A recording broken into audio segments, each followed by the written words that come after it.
Good evening, everybody. I'm going to try this and call our school choice open public hearing to order. Welcome to anybody joining through Milton Access TV. So it's May 24th. We're beginning with this brief annual open public hearing. Before we get started on that, we will go ahead and pledge allegiance to the flag. Pledge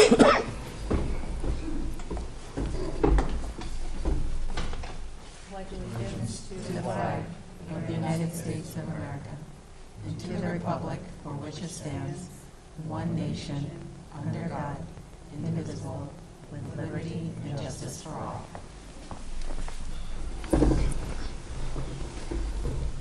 All right, so voting on school choice is an annual procedure for the Milton School Committee.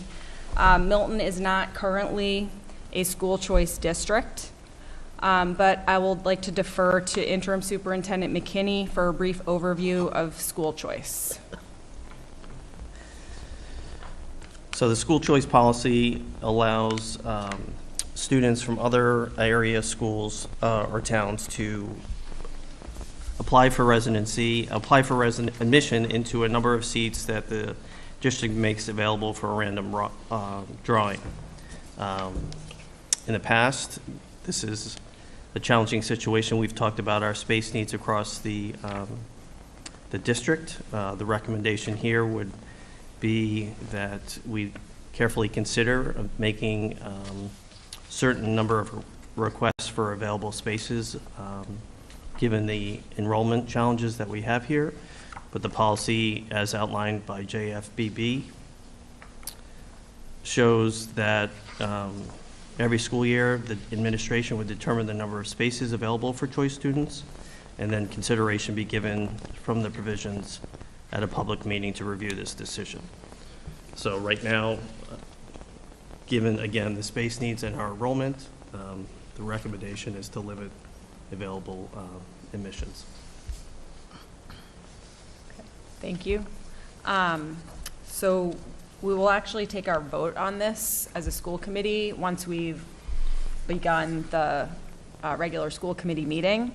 Right now, in terms of open hearing, would like to ask if anyone in the audience wishes to speak on this topic of school choice.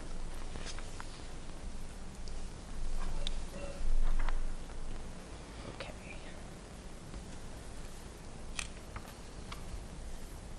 Is now the appropriate time if members of the school committee have questions for clarification? Just to reiterate, historically, Milton has not participated in the school choice program unless the school committee specifically votes no, not to participate in the program. We automatically become a choice district. And the purpose of the vote is to limit Milton school population to the students who live in the town of Milton. However, Milton residents may still choose to attend other choice districts outside of Milton if they choose to do that. And the vote does not limit or impede any other agreements that exist in collective bargaining agreements. Does anyone have any clarifying questions for Dr. McKinney? Okay, in that case, I'll declare the school choice open hearing closed and the regular meeting called to order, 7:05 p.m.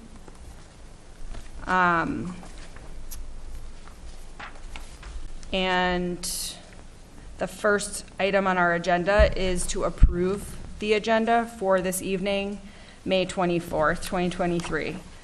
Does anybody have any changes that you'd like to propose to the agenda? Okay.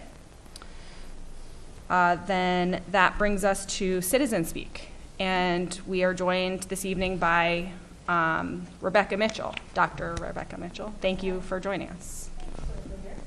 Right here, yes, thanks. And just to remind the audience, Citizens speak, under our policy, we set aside up to 15 minutes, and citizens are welcome to share their views for up to 3 minutes. I think it's on.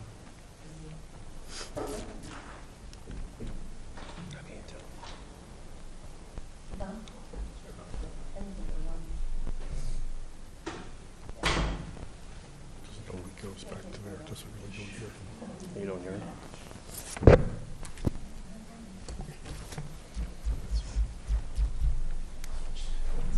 Oh, that's fine. No, that one's on. We can switch that.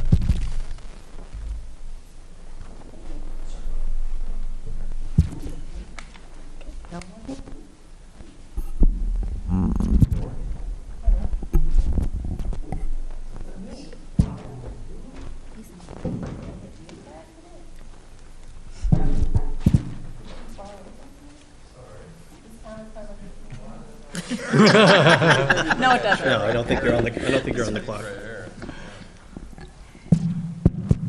Check. Hello. Hello. It's the, there's Whoa. something in that spot. Uh-oh. That's really strange.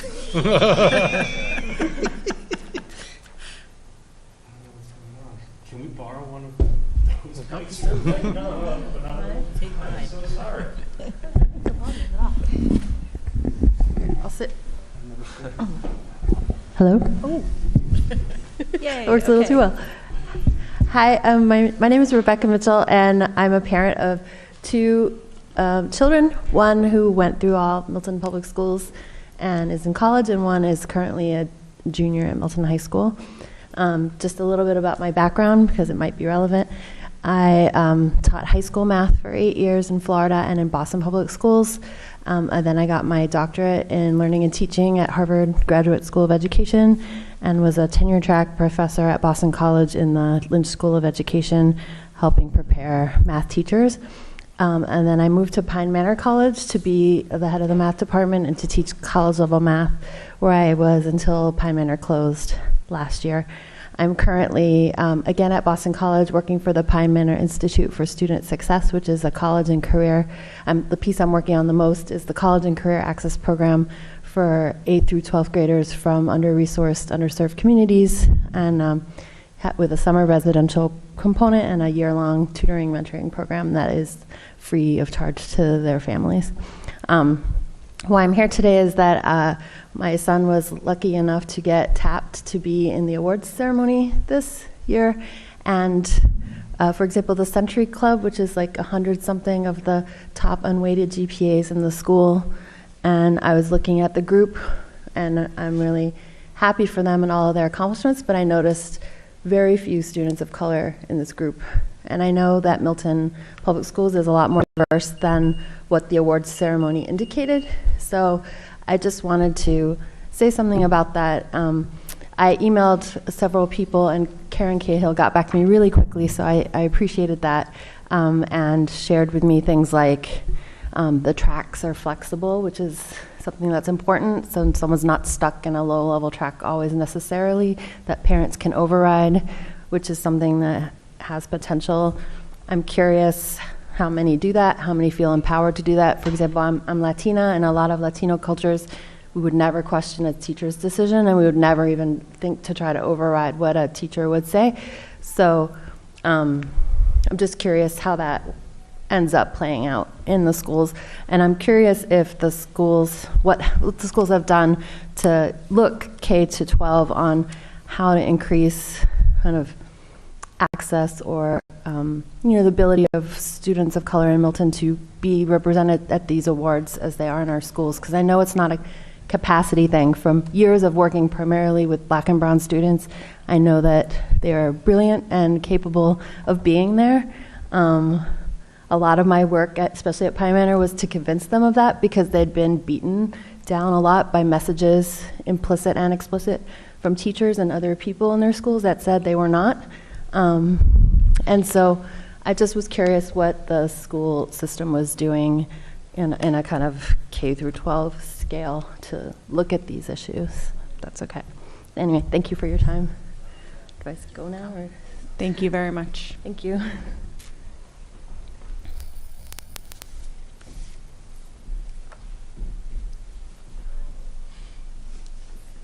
Okay. Thank you, Dr. Mitchell. Is there anyone else here for Citizen Speak?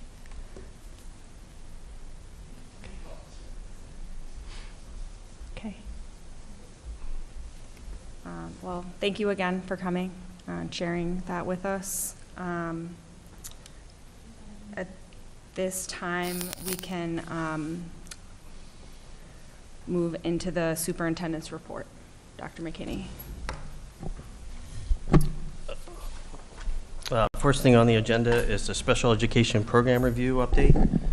I think we have a presentation to share. So I'll just go through a high-level overview of the program review report and its findings. Included in the packet were copies of the executive summary and the recommendations. Go to the next slide. Before going over the framework, it's important to recognize the genesis of this program review. This was born out of a number of concerns from educators in our special education programs. And at the time, Superintendent Sheehan recommended that we have a third-party review and address the concerns. Typically, these sort of reviews are around 30 to 60 pages. The current review is over 100 pages. So the draft I've seen so far, I anticipate getting the final product within a week and then sharing that out as well. So here are the 4 guiding questions for the program review, which asks how we're using the resources across the district to meet the needs of students with disabilities. What are the roles and responsibilities of our staff to meet and support the needs of our students with disabilities? How is staff allocated, determined, and recognized across the district to advance student achievement? And how are we communicating with parents, students, and staff regarding our policies, procedures, and protocols for students with IEPs? The framework or components of the analysis are the following: a review of statewide reports, a series of classroom observations at all 6 schools, interviews with educators at all 6 schools and administrators, a survey that went out to our staff and community members. I just want to recognize and thank our CPAC organization for identifying parents to be a part of this process, and then a review of literature that supports the focus of this report. So in summary, the recommendations kind of fall into 3 areas. The first one is improved communication around our procedures and protocols from the district to the schools to parents and staff, consistently shared with stakeholders, and it also speaks to having a committee that reviews these communication practices on a regular basis. It also recognizes or recommends having a database of all the different programs we have at the different schools, so it's available for staff and administrators. We have a number of programs across the district, a lot of different names, and it would be helpful if it was all in one place for everyone. There are a series of recommendations around professional development, and that it not be done in isolation or in silos, but it be done with general ed, special education, and the instructional assistants. That we go over the program overviews of all the different special ed programs, and that they're data-driven. And there's a focus on clarifying and having common language around inclusion, what it is, what it's not in Milton, as well as our inclusive practices, which tie nicely into elements of our strategic plan with UDL and making our classrooms set up for student success across the district.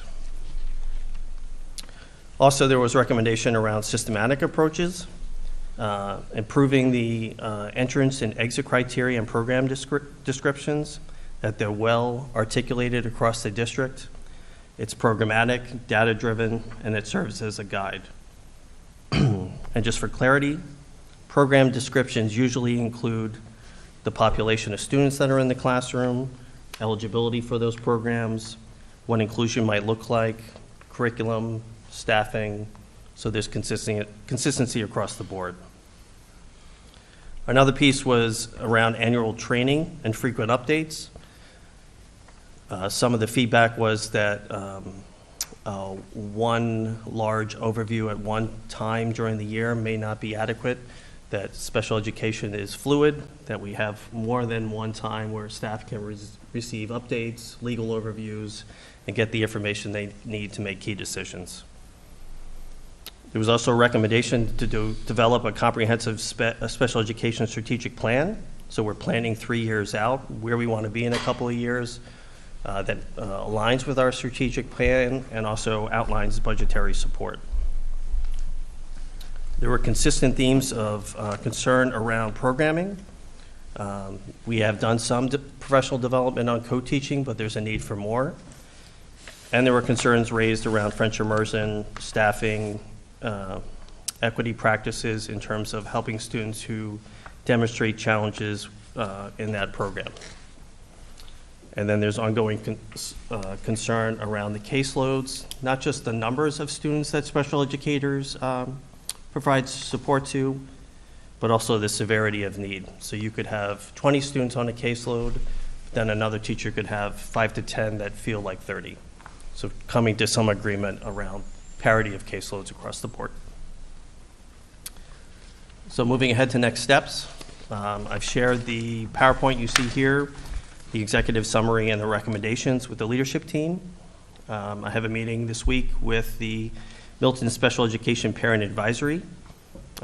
We met virtually today with the MEA, and they've been inquiring around the status of this report, so I'll be sharing it with them. Our new Director of Pupil Personnel, Danielle Wetmore, she's aware of this, and Andy Kavanaugh, our new Special Ed Assistant Director.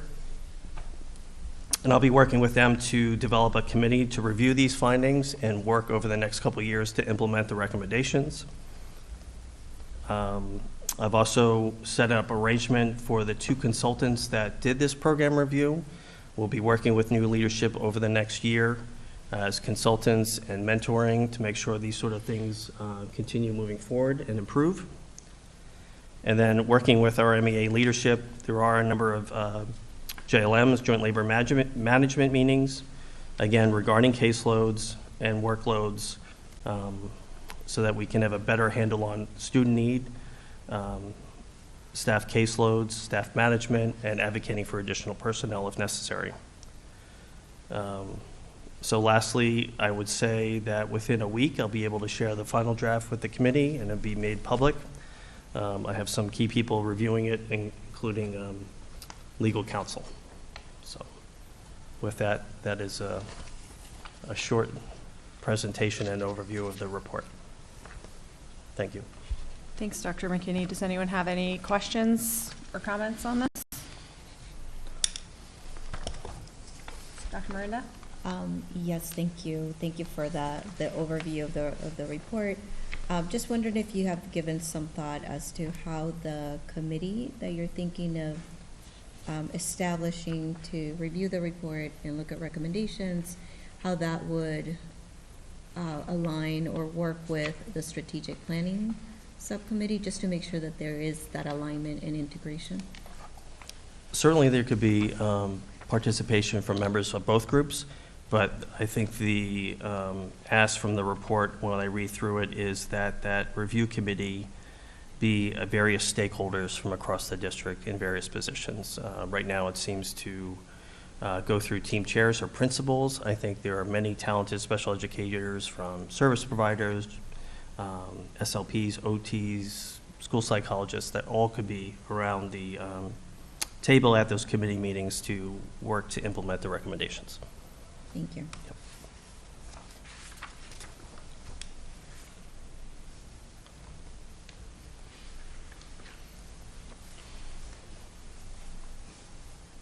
Any other questions or comments? So if I'm understanding correctly, you'll be sharing the full report with us, and I'm assuming that, you know, it may be appropriate to bring this back onto our agenda in the future. Once we've had a chance to review the report, people may have more questions at that time. Okay, so thank you very much for giving us this update. You're welcome.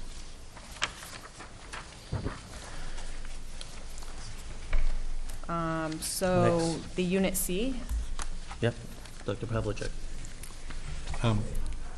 You have ratified agreements with Unit A, the teachers, last spring. This spring, we did Unit B, the administrative members of the unit, and Unit D, the educational assistants. Unit C is a separate group of the MEA, which is simply the people who are the recess aides, not food service, just recess. So it's about 18 people state, district-wide. Historically, that's been a separate unit of the MEA, and historically, their paying increments have tracked Unit A. And so what you have in front of you for a vote tonight is an MOA which does exactly that. It says, you know, for this year, it's currently now has to be 1 year retroactive because this was actually the first year of the contract we're finishing. This year and the next two, they'll have the same percentage increases as the Unit A teachers. This is a group that they simply have one pay rate. There is no notion of steps or lanes or anything like that.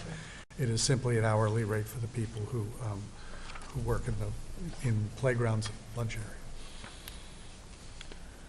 okay, thanks, Dr. Pavlicek. So I'll make a motion, and then if anyone has questions, we can open up for those. So I'd like to make a motion to approve the Unit C memorandum of agreement as presented. Is there a second? Second. Thank you. Any questions for Dr. Pavlicek? Just one question. So the only change really to the contract is the compensation. There's no change to policy, practice, working No. conditions, anything like that. Right. Do we know about how many people are in this unit that the district employs? 18, I think. 18. Okay. It's the 4 elementary schools, that's all. So, Thank you. I have a question. On the bottom of page 1, was that supposed to read 2024? September 1, 2024? Yeah. oh, well, You can have my copy.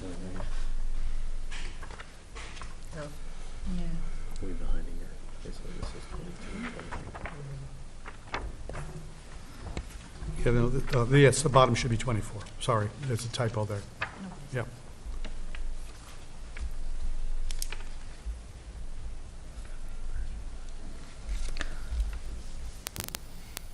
Good catch, Member Rossini. Okay, any other questions?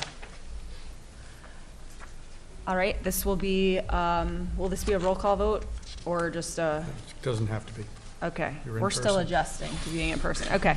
So all in favor of the motion to approve this Unit C memorandum of agreement? All in favor? Aye. Aye. Okay, great, that's unanimous. Thank you. So district updates. Yes, I want to begin by welcoming Dr. Burrows to his first and probably of many school committee meetings, so welcome, Dr. Burrows. It's a busy time of year with art fairs, science fairs, field days, musical productions.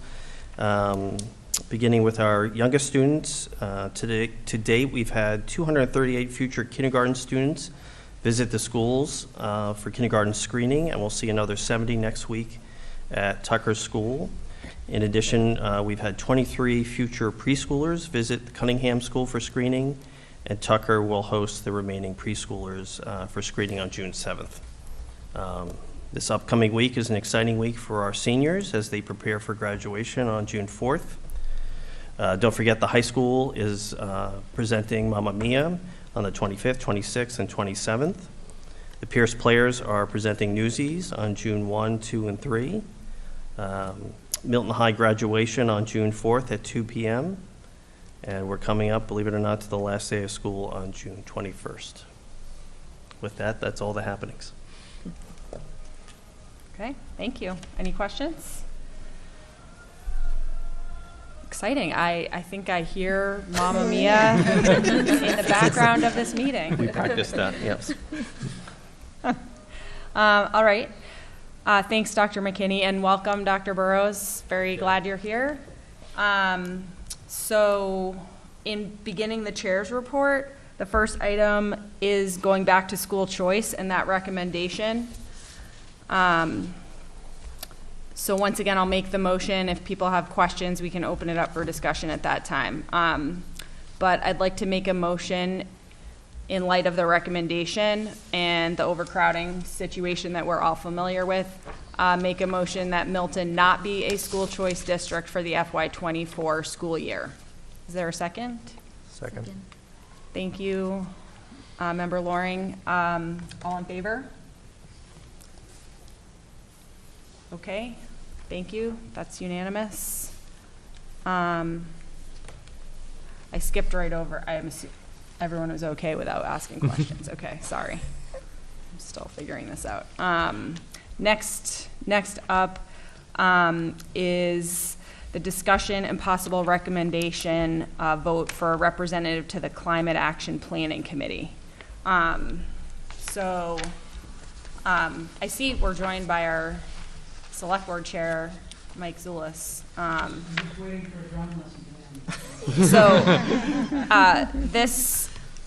The item before us right now is to discuss and consider possible appointees to represent the school committee on this newly formed Climate Action Planning Committee. Just to review, the school committee has one seat on this committee, which was formed by the select board, and it could be one of us. School committee members could be the person that we choose to have represent us. I know the next item on our agenda is to kind of look at all of our subcommittee and advisory committee assignments.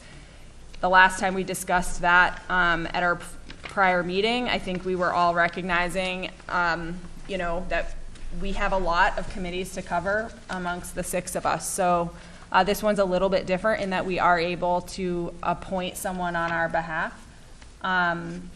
And hopefully we all had a chance to review the applications. The applications were received by the select board.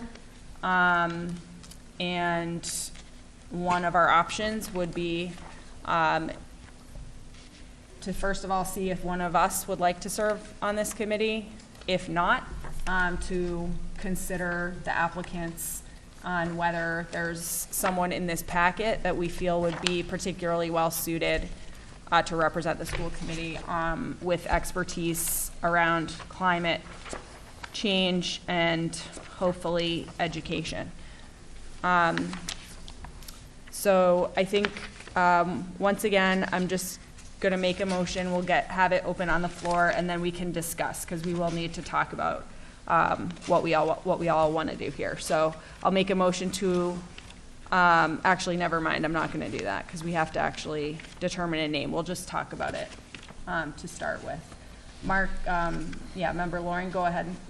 I guess as an initial question, all these individuals who submitted it to not the school committee, but the town as a whole, right?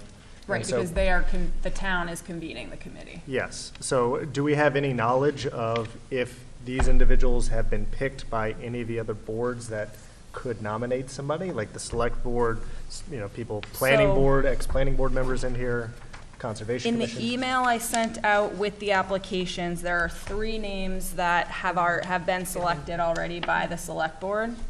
And so those would be 3 people that we would not consider. And those were Tracy Dyke Redmond. Gotcha. John.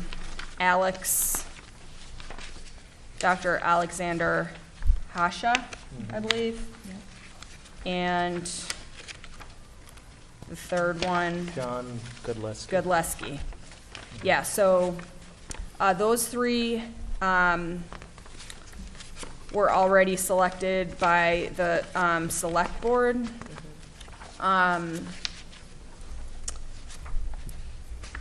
And my understanding is that at this time, they're just waiting for the school committee appointee to be named. And at that point, they can move forward with the beginning of the committee. So, I mean, I think my understanding of this would be,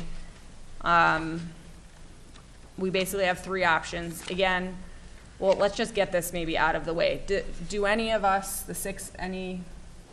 I don't, do any of the five of you feel you have expertise and interest to serve on this committee, having seen the charge for the committee?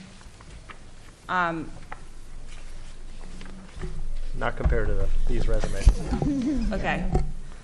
So if we're not gonna kind of take that option, then our other two options would be to take one of the people from this, the remaining packet. And there's actually one that I would like to put forward, having just read the applications.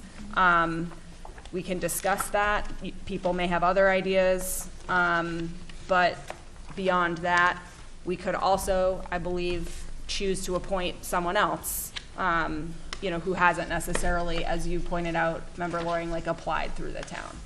But these people have already indicated their interest, have shared their qualifications. I guess just to get the discussion started, having read through the applications,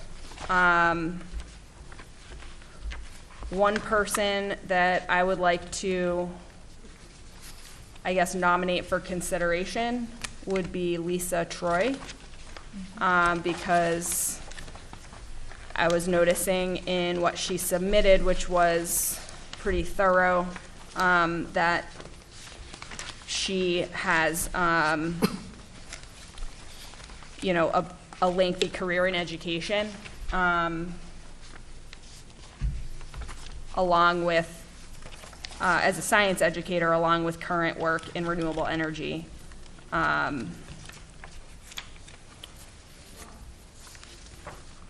So I would put her forward for our consideration. And if anyone has other names that you'd like to put forward, please feel free to do that.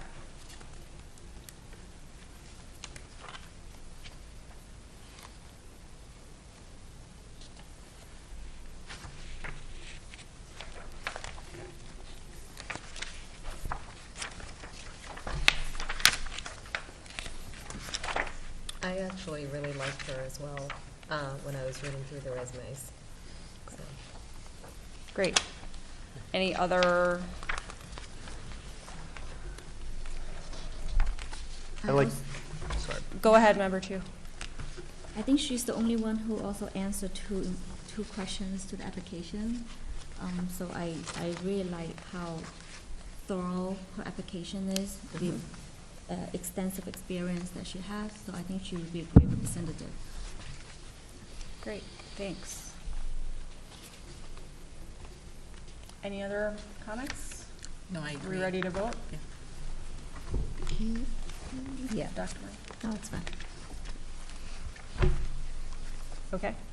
So in that case, I guess I'd like to make a motion to appoint Lisa Troy as the school committee representative to the Climate Action Planning Committee. Is there a second? Second. Thank you, Member Varghese. Okay. All in favor? Okay. Great. Thank you very much. That's unanimous. So we will, I guess I will reach out to Ms. Troy and let her know that, and then also follow up with Town Administrator Nick Milano, who had been in touch with us sort of to learn where we were in this process. So thank you all for taking the time to read through those applications, and that seems like a great solution to have someone with expertise be on that committee. And as we segue to the next agenda item, as far as all of our other subcommittees and advisory committees, we do have a lot on all of our plates. So we went through this last time. We do need to take a formal vote on these appointments, and that will allow us to kind of move forward with scheduling and holding meetings for the remainder of this year into next year. I don't think there have been any changes from the last discussion 2 weeks ago to this most recent version that was shared with us. I will note just a couple of things. So Member Loring, under Facilities Advisory Committee, is prepared to chair that committee. It's not noted on this version, but we'll just kind of put a little star next to your name there. And on the Facilities Advisory Committee, we talked, we talked a little bit about this last time, but as well as Strategic Planning Advisory Committee, I think we agreed that for right now, it would be possible to move forward with a single school committee member on each of those advisory committees. Over the summer, as we move into next year, if we end up wanting to add a second member from our school committee to join that one person, we're able to do that. We can just keep it sort of TBD there unless anyone else has had a change of heart in the past couple of weeks and wants to raise your hand now. I will just say, in thinking about Facilities Advisory Committee, and Member Loring, thank you for being ready to step up and kind of hit the ground running with that work. I think we all saw through town meeting like how much work we have ahead in that area as we continue to devise short-term solutions to deal with the overcrowding. So I think that seems like a little bit of a priority area if we end up sort of able to find one more of us to join that. I think that's something I'm willing to entertain.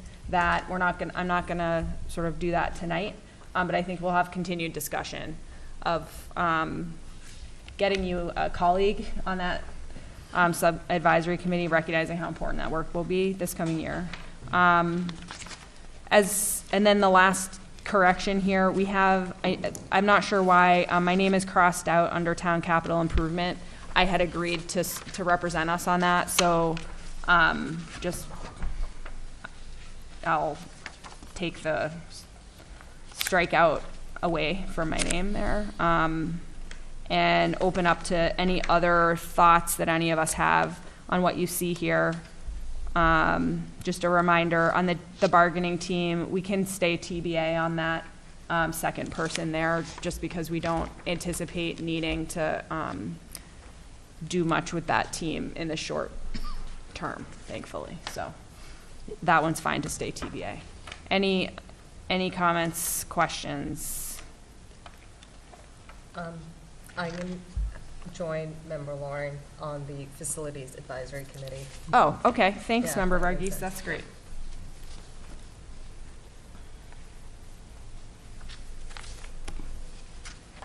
Thank you. Of course.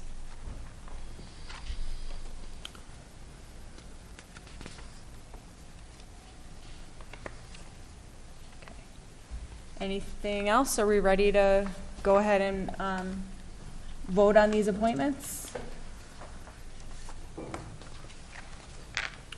Okay, so with the changes that we've just talked through now, we can, I guess, I'll make a motion to approve the proposed 2020, I guess this should say 2023-24 at the top. Milton School Committee, Subcommittee, and Advisory Committee appointments. Or a second.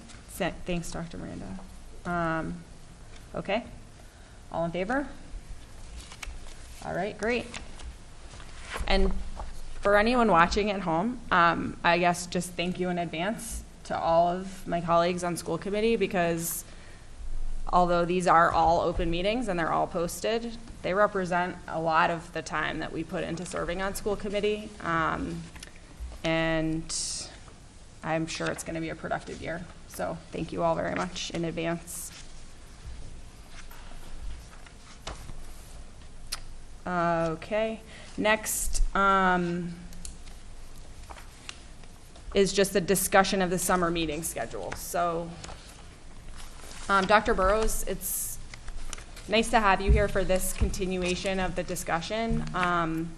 So as the last meeting, we kind of talked through those tentative dates, being those first 2 weeks, first two Wednesdays in August, that we would be able to meet. I think one was July, the one that you sent, the last. You're right. Yeah. Sorry, the last Wednesday in July and the first Wednesday in August. Yep. Yeah, sorry about that. That's what I get for just going off my memory, which is You got a lot of brains here Not- to help, so. not It's all good. perfect all the time. So, yeah, so the last Wednesday of July, the first Wednesday of August, we talked about that being a great opportunity to kind of launch our work with you as our new superintendent. And as far as discussion, the only, I think the only like update that I might like share based on my latest discussion with you was the idea of having potentially like the two meetings. I know we talked about one being a kind of 4:30 to 8:30 or so, including dinner, working dinner, and that the following week might be a shorter meeting that would stay focused on facilitation by MASC. You know, I don't know if you want to add anything to that, but I remember that you had maybe another thought about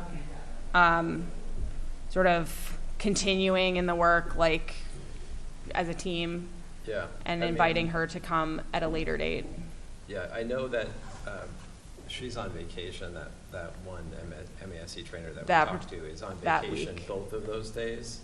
I see. Okay. So, you know, one thing we talked about was potentially having a conversation together, going off of the text that you ordered, Yeah. the governance core, which is a really, really great kind of primer on school leadership. And I thought it would be a helpful place for us if we didn't have a facilitator, which, you know, frankly, a facilitator is helpful, but I think we could also have a really rich conversation just kind of moving off of that text. So in terms of the order, I think it would probably be helpful to have that be the first conversation before going into the work ahead that the school committee will do in terms of setting goals and looking ahead to the year. So like looking at those 2 days at least that we've already established. I mean, my own bias is I think the more that we can invest together in kind of getting on the same page and getting clear, like that is going to bear so much fruit over the course of the year. So trying to like fit it in an hour or two here and kind of rush in and rush out. If we can be really like thoughtful and intentional at that time, I think it's going to really be powerful in us starting this journey together. And I'm really excited for that work.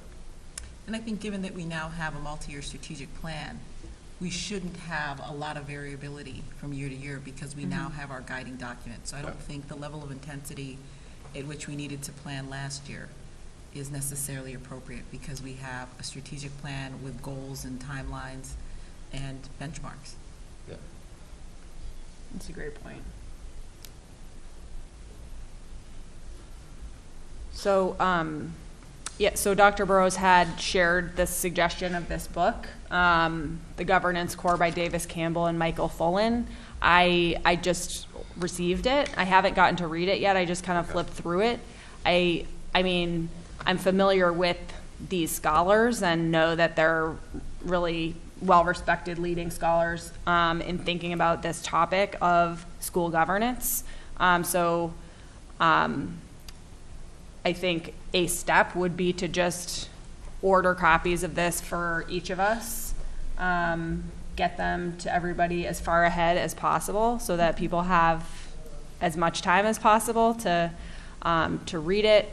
I don't know if we could, maybe Dr. Burrows, like you and I could maybe figure out if there are certain sections that are like priorities that we want to make sure that everybody can, you know, definitely read. But we can follow up on that. And yeah, if people are open to that, I think, I agree, it would be a really nice, like, anchor to begin our work together, and thanks for making that suggestion. And we can always, you know, I know that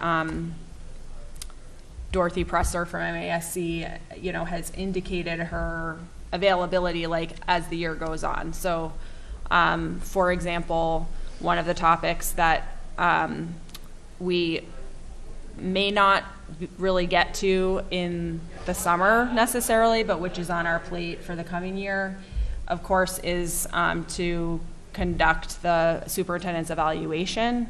That process, I know MASC has a lot of resources to support us with that. Given the way the last couple of years have played out, we haven't actually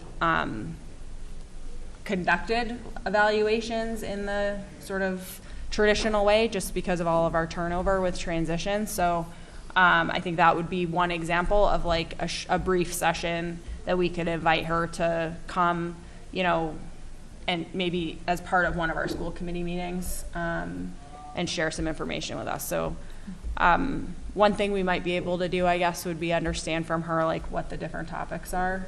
I know last year she talked to us about goal setting, but you're completely right. Like, we've made a ton of progress on that just through the adoption of the strategic plan. So, and I also think it's a good opportunity for us to reflect on our goals. We'd hoped to have 2 check-ins right over the course of this year to see how are we doing against what we said we would do, and whether it's during this retreat or before, you know, we meet, that we actually take the opportunity individually to be in compliance with the governing laws here, but we should reflect on whether or not we made the progress that we anticipated as a school committee. Right. Thanks. Any other ideas or questions people have as you think about that time? I don't know what the process is going to be, honestly, in terms of like setting the agenda, the opportunity for input from members of the committee. I guess that's maybe that's something that we could, like, if there's a way we could bring a draft agenda to our final meeting of the year for people. For the school committee retreat or for the training? The school committee retreat. Yeah. Kind of thinking about the training with MASC is going to be something we'll kind of have on the horizon. You know, we can maybe, I mean, I could certainly inquire with MASC, like what are even the topics that they would be prepared to facilitate for us, but we have a meeting, I guess it's June 14th. Would that be too soon to I don't think so. draft an agenda to get people's input on that? I mean, I think we're talking about 2 different meetings, right? We're talking about one meeting, at least in my conception. We have one meeting where we're really talking about how are we going to work together? What does that look like? Like, as I inhabit this role, what does that look like? What are the expectations? What are the expectations of me to school committee, et cetera? So I think there's one meeting about that. I think there's a second meeting where the school committee is looking at the year ahead and reestablishing, confirming goals that were set previously, recasting them based on the work that's already happened. So I think those are kind of, and then there's probably the Dorothy Presser training on evaluation or something, late August, September, somewhere. Yeah. So if I could just ask a process question. So as you were talking, I would imagine then that the first meeting would be the shorter meeting, and then the second might be a more extended meeting where we can get to the how we will work together. There's a whole reflection on the book, right? We want to have sort of the conversation, setting the stage for the work that we want to do together as to how we're going to work as a body, right? And the priorities that we would set for ourselves for the year. That's, I think, something that perhaps got a little convoluted last time, that we sort of started looking at strategic planning priorities and goals, which is, those are a set of goals that are guiding the district. But there should be a set of goals that guides our work as a body, right? Like, you know, we want to have X amount of forums because we want to make sure the community is aware of what's happening. So that's the type of work and agreements that I would imagine we want to set to begin the year. But I would sort of think that the first one is a shorter meeting and the second one perhaps a longer working meeting. Yeah. I think we could take up as much time as we have, to be honest. I know you were all really busy too, but as much time as you can give this summer would be awesome. Yeah. Yeah.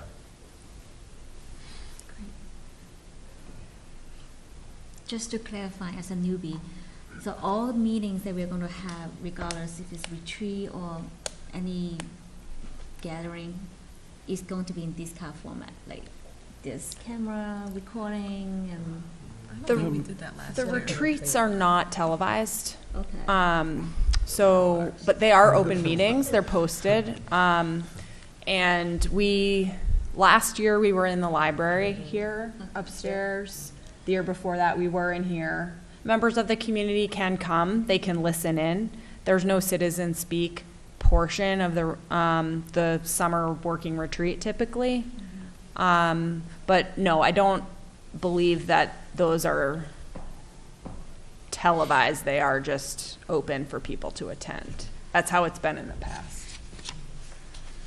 And, for when we're having a longer, they're also time for us, especially with Dr. Burrows, like to just, continue getting to know one another, team building, if you like, and especially with you, Dr. Burrows, like getting to know you getting to know us. So that's why it's nice to be able to sort of incorporate like a meal into it for that purpose. So that makes it different from our standard meetings in that way.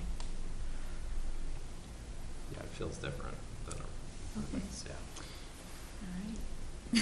Okay, so I'll follow up with you, Dr. Burrows, but I'll just say for myself, a goal would be to share with you all June 14th, just an outline of agendas for those times. Would be good to kind of nail down for our planning purposes, like the start times for those, and share like ideas for the agendas and get your feedback on those.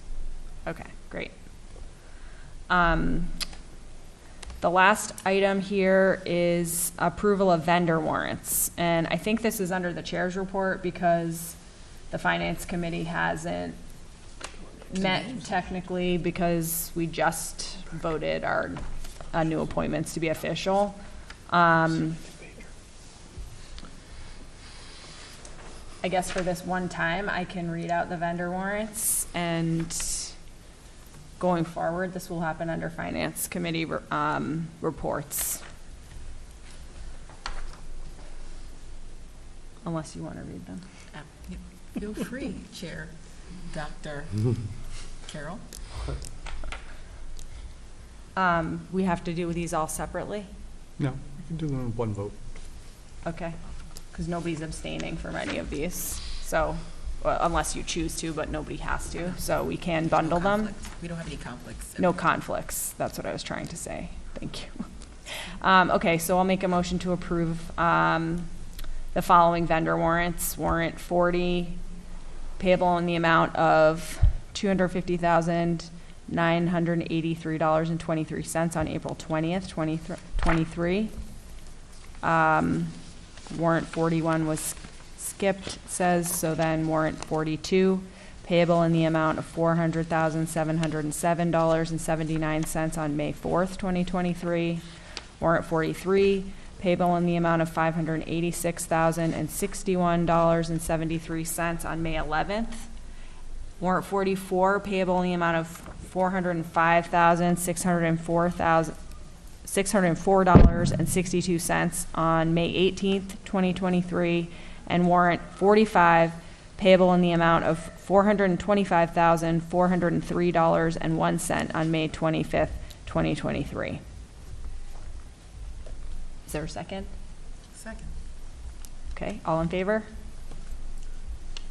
Okay, unanimous, thank you, great. Policy Subcommittee report. Okay, so this is the second reading. So Member Varghese is the new chair of policy. I guess I was the chair of policy when we brought this forward for our first reading.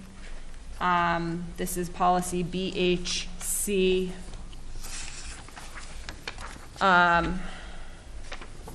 And I'll make a motion to approve the second reading. And then we can open up for any questions or discussion. Is there a second? Second. Second reading of policy BHC, staff communication. And thank you, Member Varghese. Does anyone have any questions about this? The updates, which came to us from MASC. I just have a clarifying question. So if a school committee member wanted to visit schools, how far in advance should we contact the superintendent to arrange the visit? So, I mean, it's a good question. I think we're honestly like formulating what the protocol would be around this. In terms of per the policy, how to, like the way to organize or to express your interest in visiting a school would be to contact the superintendent with that request, to copy me as the chair of the committee. I know I think there really have been different ways that this has gone in the past, but the key point per this policy is just that we as members of the school committee will not be directly contacting principals of schools to arrange those meetings, but rather going through the superintendent, and, you know, where possible, potentially even like coordinating more than one, like if more than one of us is interested in visiting a particular school, it might make sense to let, you know, up to 2 or even 3 of us who are able to coordinate that, just so it's less work for the school leaders to manage like individual visits for several school committee members. But Dr. McKinney, do you have other thoughts on that? No, I think that's pretty much what we talked about. I mean, if you made a request, I think we could put something together within a week or two, but trying to be strategic and putting together a schedule where all committee members could visit the schools and see the same sort of thing if possible, depending on your schedules. So, yeah, and there's certainly times where schools are a little busy with MCAS and other things, so just keeping that in consideration when we build the schedules. So, thank you. Thank you. Sure.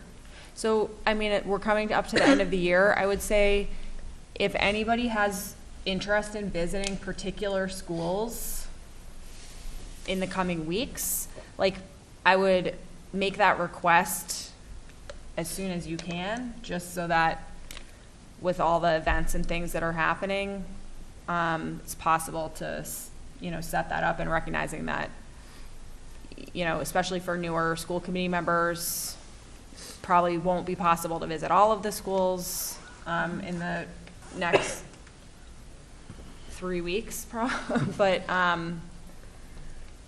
you know, I think it's great to visit schools. I haven't yet actually done formal visits in all of the schools myself. I'm continuing to want to do that, and just email Dr. McKinney and me. But this is one of the things that I would hope that we are able to discuss in our planning for the year. Sure. It feels like that's something that's a very low, you know, sort of something that we can do and just sort of plan. I'm thinking ahead of the site council presentations, wouldn't it be nice that in conjunction to that, we actually visit? Obviously, if people can't make it because of their schedules, it's okay, but at least they're already set on the schedule for the year, and we can make it a point to visit the schools. Yep. It's a great idea. Love that idea. Yeah, I was also going to mention that it's helpful for onboarding too, to have an annualized visit where new school committee members automatically have something set up so that they come onto the school committee, and then there's an automatic way for you all to get into schools, and kind of helps with feeling grounded and getting going in the role. And I'm sure I know the answer to this, but this does not apply when you visit as a parent, correct? I don't think so. It's like taking one I'm there all the Yeah. time, just like I'm here as a parent.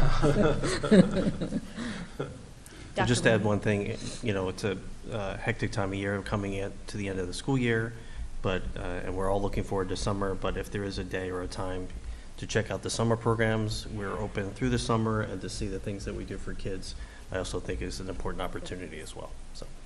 Yeah, thanks, good point. But thanks for raising that, Dr. Miranda. Yeah, absolutely, let's like have that as part of what we discuss in the summer, because I think one of the things we're wanting to do is just be a little more proactive in how we plan for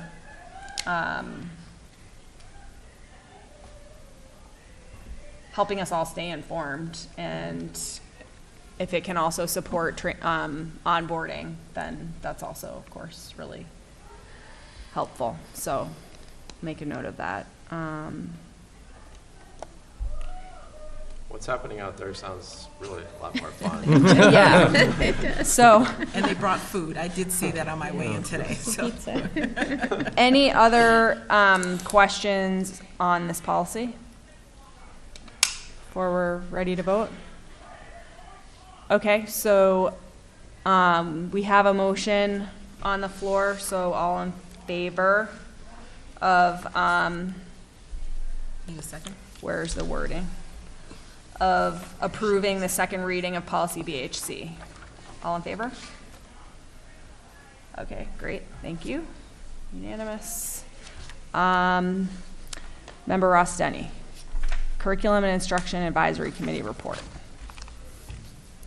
On May 2nd at 8:32 a.m., we called to order the Curriculum and Instruction Advisory Committee. Dr. McKinney, Dr. Carroll, and myself were present, and we had 2 agenda items. The first was to compare the non-professional staff. For those of you who are unaware, it means that you're within your first 3 years of teaching, but it doesn't necessarily mean it was the Milton Public Schools. So if you're an experienced teacher coming in from another district with experience, you would not be included in this number. It was in response to a concern expressed by a former MPS staff member about the non-professional staff at a specific school. Dr. McKinney provided us with 2 reports. One report comparing non-professional teachers and non-professional staff as a percentage of all staff, and the other report comparing non-professional special education teachers with those who are general education teachers. And overall, there are varying levels in terms of non-professional staff, but the average for the district was 27%, and the average for the non-professional teachers as a percentage of the overall staff was 21%. I think the underlying premise here is there a disproportionate number of non-professional teachers in one school versus another? While I do not have the timestamp of the one data request with the concern that was expressed by staff, I think we just all need to be conscious of the fact that the teaching profession is in a state that's been very different from what we have seen traditionally, with people staying in the profession until they retire. So just being mindful of the fact that while we are onboarding very new people to the profession, they're learning, and they're going to experience a significant amount of professional development. They have mentors, they have assistant principals and principals. There is a small cohort of people that were meant to support these individuals, and the expectation is every student in Milton is going to have access to a high-quality education independent of the tenure of the teacher because of the supports that we have for all teachers. The second agenda item was an update on the strategic plan.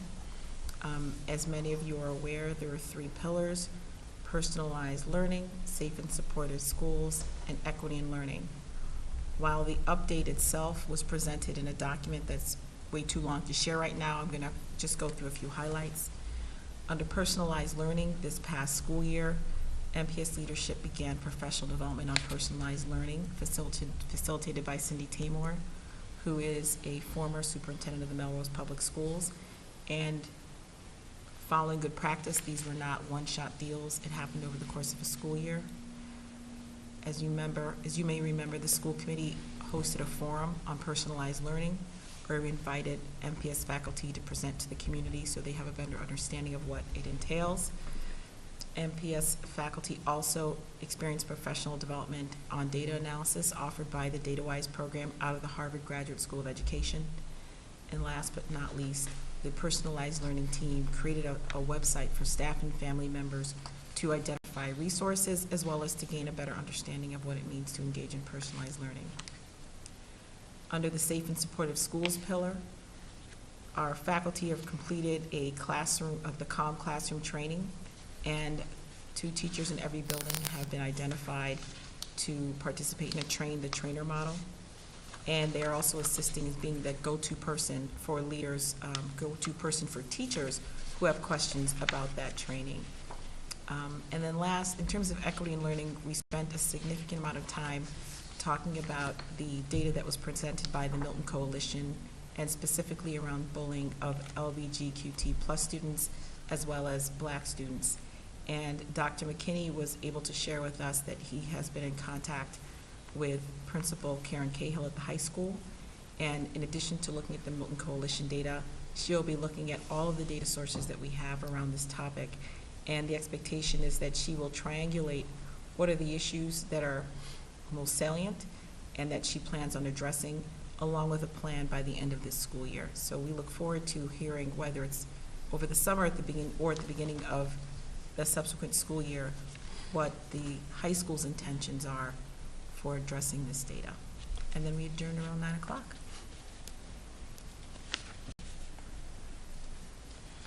Thank you, Member Rostetti. Any questions or comments from any members? Dr. Miranda? So if we go back to your first point around non-professional staff, and seems like we were just looking at the percentage at the aggregate for the district, but are we at some point going to be able to look at the data by schools? In the report itself, it has it by school, and of non-professional teachers of the total staff, Collicott is at 21.2%, Cunningham is 25.9%, Glover is 27.6%, Tucker is 20.9%, the middle school is 19.1%, and the high school is 15.4%. I do not like reading numbers without people being able to look at it because it's really hard to retain. Got it. But I'll be happy to forward this to you because it is true. Research shows that if you have a non-professional teacher 2 years in a row, the impact on student learning can be dramatic. And it's very important that as we review this data, that we're thoughtful about placement so that we are not creating a setting that doesn't reflect what we know to be research-based practices. That's right. Thank you. Any other questions? Have we, y'all been able to look at how this data maybe overlaps with retention data as it relates to, number of new employees, even if they are tenured, but new to Milton Public Schools and therefore new to the policies, practices of kind of how we are educating kids in the school district? That's a really good question. We have not. At least I personally have not. But that's a really good question that I think might be a great agenda item for another curriculum instruction advisory committee meeting. Yeah, just in terms of the compounding effect of kind of both of those groups. Thank you. No, thank you. Good question.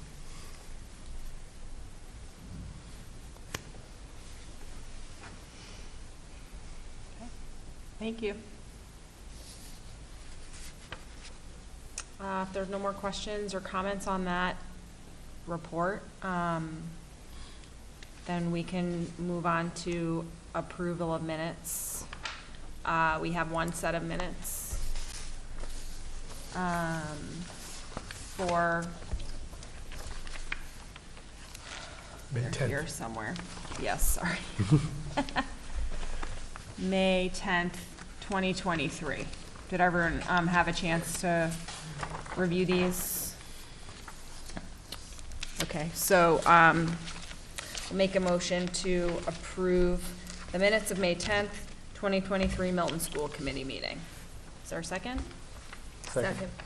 Okay, did anyone have any edits or anything for these?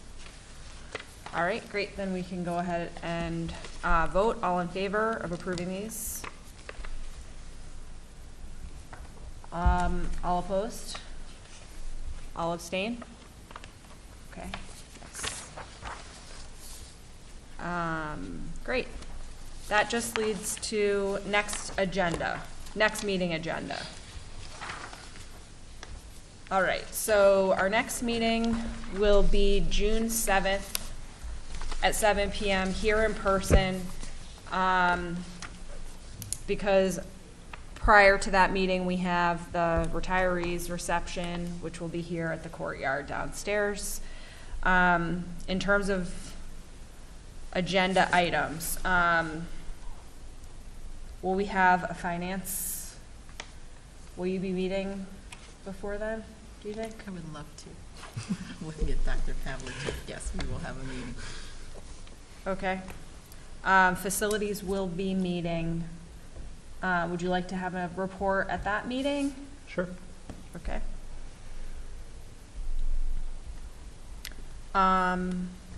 Policy may be on the following agenda. Yes, we'll be on the 14th.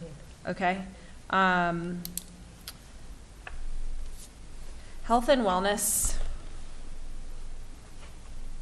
we need to, it would be good to have that meet one time before the end of the year.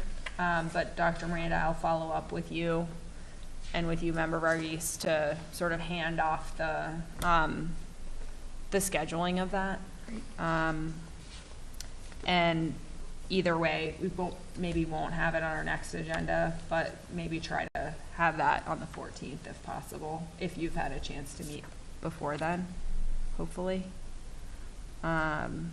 Any other topics? Dr. McKinney, do you know of anything that you are wanting to have on the agenda for the 7th? There was a request at the last meeting to have a short overview of the Power School Suite, so. Yes, yeah, right. Thank you. A Okay. small but mighty presentation. Okay.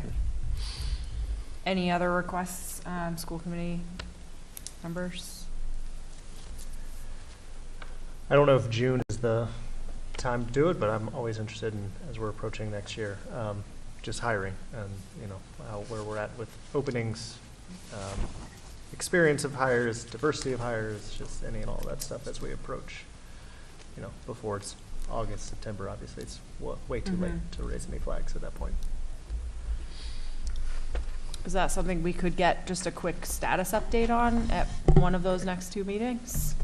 Current status is we have 50 posted positions from paras, summer positions, coaches, subs, cafeteria, and custodians. So I think we're on track. I've been meeting and hiring folks and screening committees in place. So it's at a different place than obviously last year. I think we had 70 new hires when I came in by the end of August. So I can keep giving an update to the committee.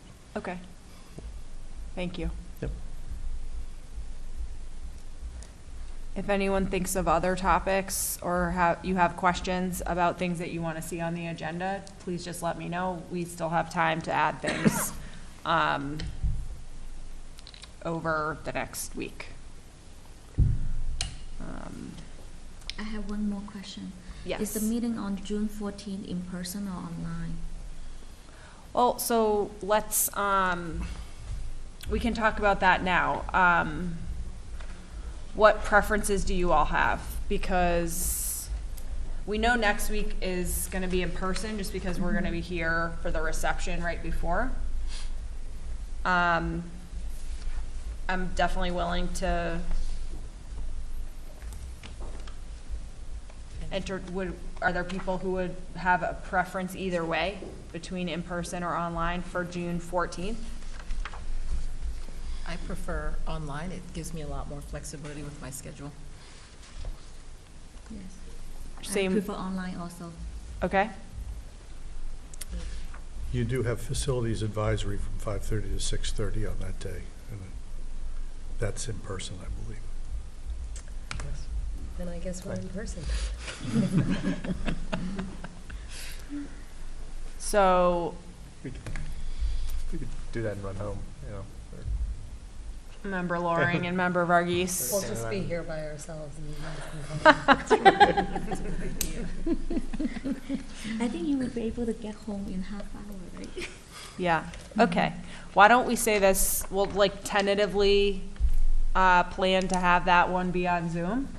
Okay. Since, you know, we still are not equipped for hybrid meetings, which is something that I also hope will be on our agenda for the summer to discuss. Kind of a longer term plan for that. So in the meantime, I do see some benefit in alternating, and that provides the ability for folks who would like to participate in Citizen Speak, who can't physically get here for our in-person meetings, that they could Zoom in for that. So that's an added plus, but I'm all for helping people be flexible with their calendars. So I'll check with Charlene about that, and we'll follow up in the, you know, that's a few weeks away. But thanks for asking, Member Chu. Can I add one other thing? Yes, yeah. Just when we're looking ahead to the dates in July and August, I think if we could just have a little time in there around the metrics, because when we ask for data, maybe we could schedule those at key points of the year so we could speak to them at greater depth. Vu, the Director of Analytics, the Queen of Data, has been putting together a dashboard that tracks all that stuff, and it's pretty slick, so we'll be able to see questions around hiring, retention, better analytics that we could share out with the committee if we schedule it at certain times during the year as opposed to a snapshot in time. So just a food for thought. That's great. Terrific. Totally. Good. Thanks. Okay. Well, we do, we're going to adjourn into executive session. I'm sorry. I'm a mess. Thank you. Okay. I want to get the wording right for this. So we, at this time, are going to adjourn into executive session for the purpose of discussing strategy session for negotiations, collective bargaining sessions, or contract negotiations with non-union personnel pursuant to Mass General Law, Chapter 30A, Section 21A2.